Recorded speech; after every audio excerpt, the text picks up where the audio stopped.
12월 13일 금요일 아모스서 7장 10절로 17절 누가 참 예언자인가입니다. 세 번째 환상과 네 번째 환상 사이에 한 사건이 기록되고 있습니다. 베델의 제사장 아마시아가 아모스를 이스라엘에서 떠나라 명령하고 있죠.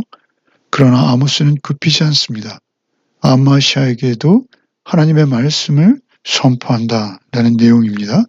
10절로 13절을 읽겠습니다.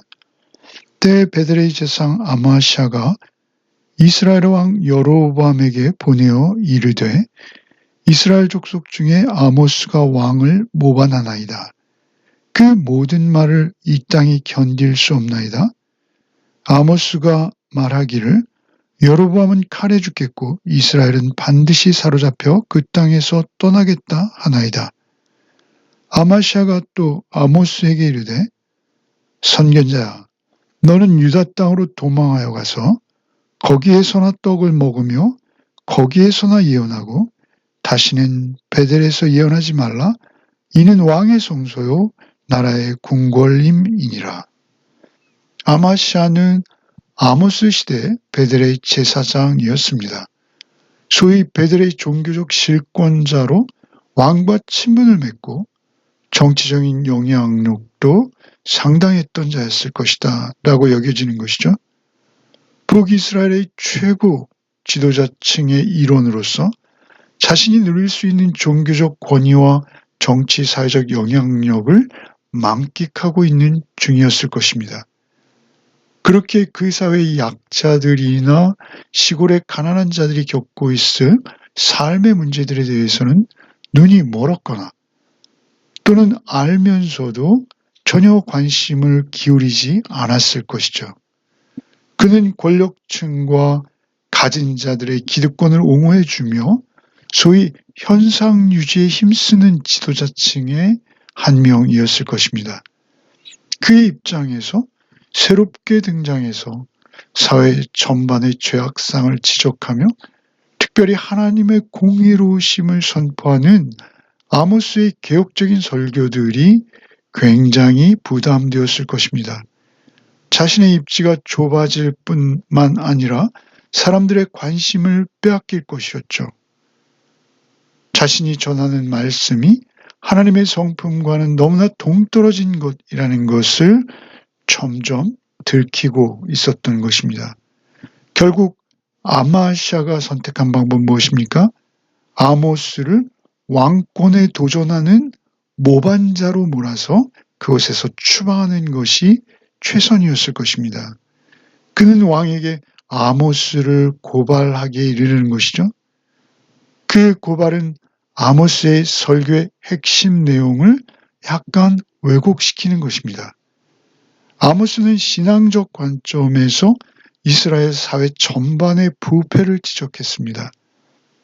아모스가 왕정체제의 전복을 시도하거나 무력적인 봉기를 주도하거나 그런 적이 전혀 없는 것이죠. 아모스는 이스라엘이 하나님의 심판으로 어려운 일들을 당할 것이다 라고 경고한 것뿐입니다. 그들을 오직 하나님께로 돌이키기를 권하는 것이었죠.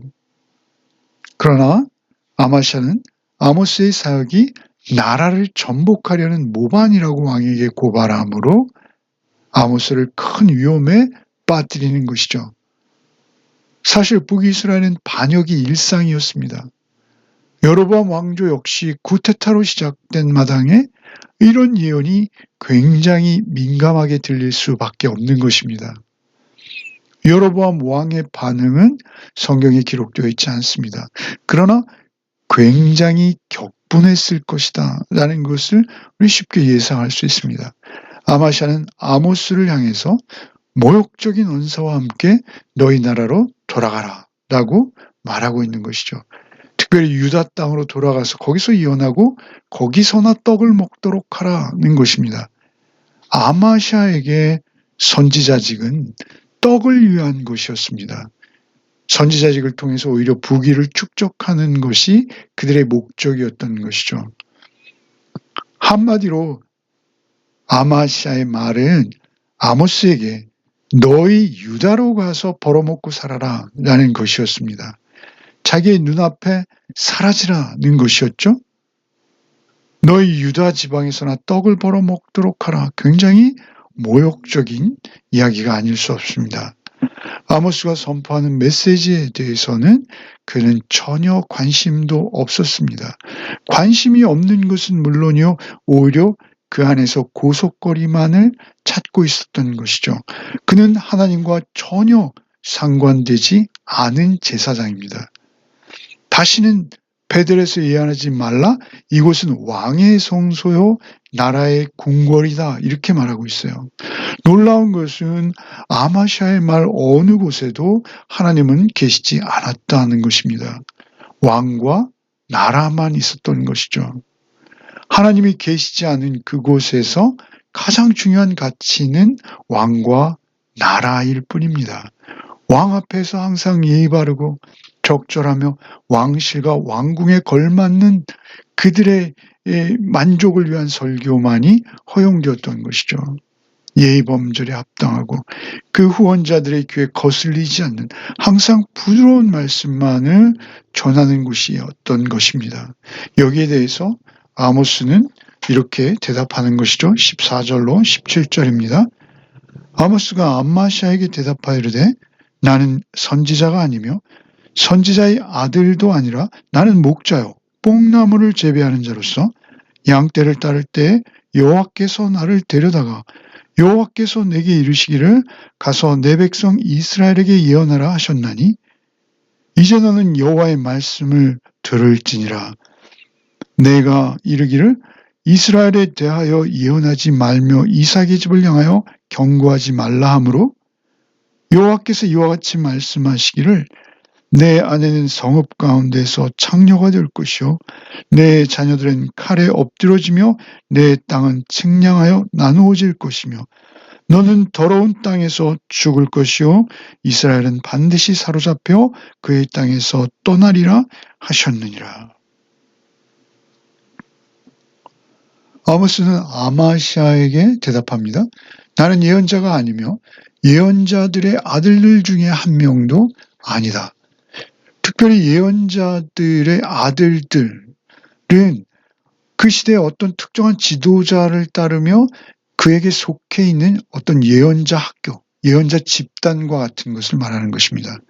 베델이나 여리고 같은 곳에 그 본부를 가지고 있는 선지자 학교 같은 그런 것이죠. 그들은 개인으로 예언을 본업으로 하는 자들이었습니다. 아모스의 말은 나는 대중 앞에서 사례를 받고 경건한 말을 하는 그런 종교적 전문가 중에 한 사람이 아닙니다. 이렇게 말하는 것이죠. 유다 땅으로 가서 떡이나 먹으라는 말에 대한 정중한 답변입니다. 나는 예언자가 아니요 그 아들들 중에 한 사람도 아니다. 나는 단지 목자요 농부일 뿐입니다. 짐승을 먹이며 그 먹이 뽕나무를 재배하는 농부일 뿐입니다. 아모스가 말하는 요지는 나는 고용된 성직자가 아닙니다. 나는 양을 치고 뽕나무를 재배하며 생계를 꾸려나가는 평신도에 불과한 사람입니다. 이렇게 말하는 것이죠. 그러나 그렇게 평범한 삶을 살아가던 나에게 하나님께서는 찾아오셨고 나를 택하셨고 그 말씀을 주셨기에 이제 전하지 않을 수 없어서 전하고 있을 뿐이다 라고 말하는 것이죠. 아모스는 하나님께서 이스라엘을 내 백성이다 라고 부르신다고 지금 말하고 있습니다. 그래서 그들을 위해서 예언하라 라는 명령을 받았다는 것이죠. 하나님께 받았다는 것입니다.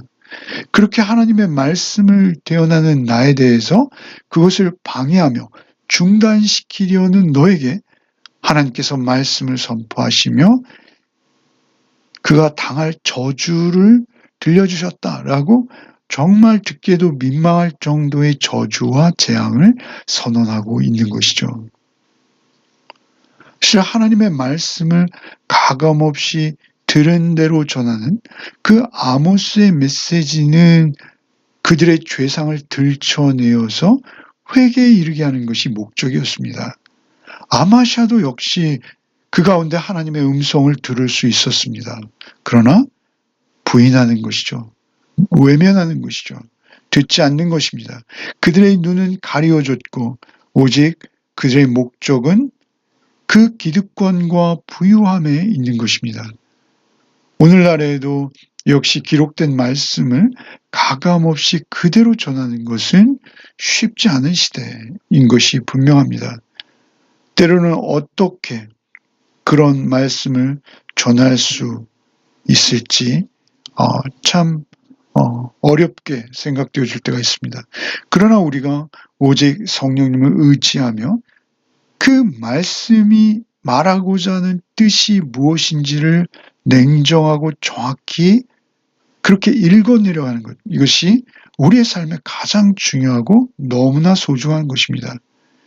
그 말씀이 성경에 어디에 부합하는지 우리는 늘 설교를 들으면서 분별할 필요가 있다라는 것이죠.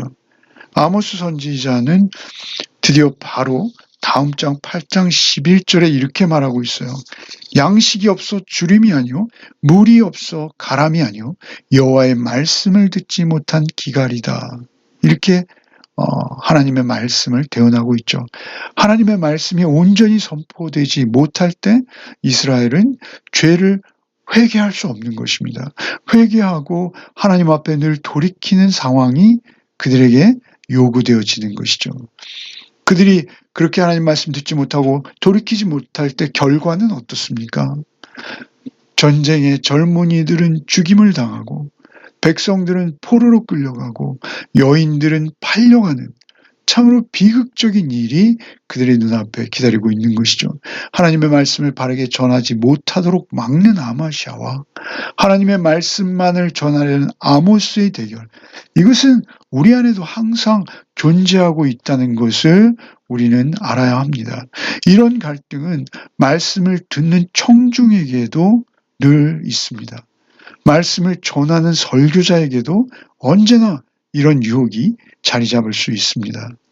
말씀을 읽고 이해하고 해석하며 우리 개인의 삶에 적용할 때에도 역시 이러한 갈등은 우리 안에 있을 수 있습니다. 그렇게 예수께서는 특별히 말씀 전하는 자들에게 모든 사람이 너희를 칭찬하면 화가 있도다. 그들의 조상들이 거짓 선지자에게 이와 같이 하느니라 말씀하십니다. 설교를 너무 유창하고 매혹적으로 해서 많은 사람들을 모았다 해서 그것이 능력이 아니다라는 것이죠. 우리의 마음을 항상 하나님께로 돌이키게 하는 설교, 또 말씀을 읽고 묵상할 때에도 역시 하나님께로 늘 우리의 마음을 돌이키는 묵상을 우리는 해야 합니다. 말씀은 고통당하는 자를 위로합니다. 맞습니다. 그러나 가장 중요한 것은 죄에 빠진 자들을 오히려 괴롭게 함으로 그들을 돌이켜내는 것, 그것이 말씀의 가장 큰 능력입니다.